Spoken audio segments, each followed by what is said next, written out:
Good morning everyone, কেমন আছো তোমরা সবাই? আশা করি তোমরা সবাই ভালো আছো। আমি অনেক ভালো আছি। ভালো থাকার মধ্যে আজকে সারাদিনে কী কী করেছি সেটা তোমাদের সাথে আমি শেয়ার করব। ফার্স্ট অফ অল আমি ঘুম থেকে উঠেই চোখটা মলে মলে আমি সোজা চলে গেছি রান্নাঘরে। কি করি সেটা ভাবছিলাম। তারপরে এখানে যাওয়ার পর কিছু মাইন্ডে এসছে না। তারপর ভাবছি প্রথমে আমি ক্লিনিংটা কইরা লই, তারপরে আমি বাকিটা আইডিয়া আসবে। তারপর ডাস্টগুলা ফেলে এসেছি, তারপর আমি ঝাড়ু লাগিয়েছি, জল দিয়ে ক্লিন করেছি। তারপরে আমি সোজা চলে গেছি স্নান করতে। স্নান করার পরে আমি রান্না বসিয়েছি।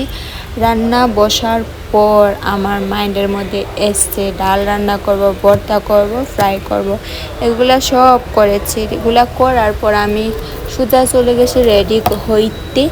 রেডি হওয়ার পর আমি ডিউটিতে যাব, কারণ আমার টাইমিংটা এতটা বাজে একটা টাইমিংয়ে ফালানি হয়েছে, দুপুরের 1টা থেকে রাত্রে 10টা পর্যন্ত। এটা খুবই একটা বাজে টাইমিং। তারপরে আমি চলে গেছি খাইয়ে দাইরা ডিউটিতে চলে গেছি। ডিউটিতে যাওয়ার পর তেমনটা আমি ক্লিপ নিইনি। এখানের মধ্যে আমারটা ভালো লাগে না, কারণ আমাদের শাশুড়ির উপরে সিসি ক্যামেরা থাকে মাথার উপরে, সেজন্য আমি নিইনি। এটা হচ্ছে কি আমি বিল্ডিং থেকে নামার ক্লিপটা।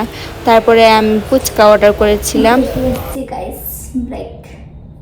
ব্রাইটনেসটা বেশি হয়ে গেছে।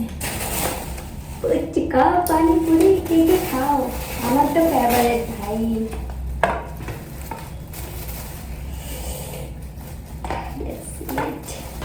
পানিপুরিটা আমি খাওয়ার পর আমি সোজা চলে গেছি, হয়ে গেছে আমার ডিউটি। টাটা গাইস, এখন রাত্রে বাজে 10:30।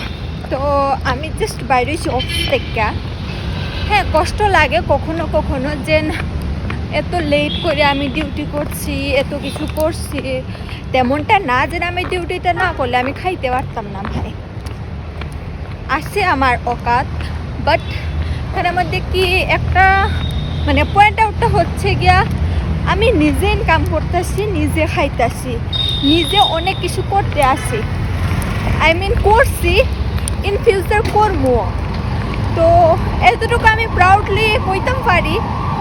বাট কষ্ট হয়, না করতাম না। কষ্ট হইলেও কখনো কখনো ভালো লাগে ভাই, সত্যি। থ্যাংক ইউ গাইস, স্যার তোমরা আমারে সাপোর্ট করো। ভাবছি আমি ইউটিউবে লং ভিডিও পোস্ট করবো, ব্লগ ভিডিও। কি করো তোমরা জানাও আমারে।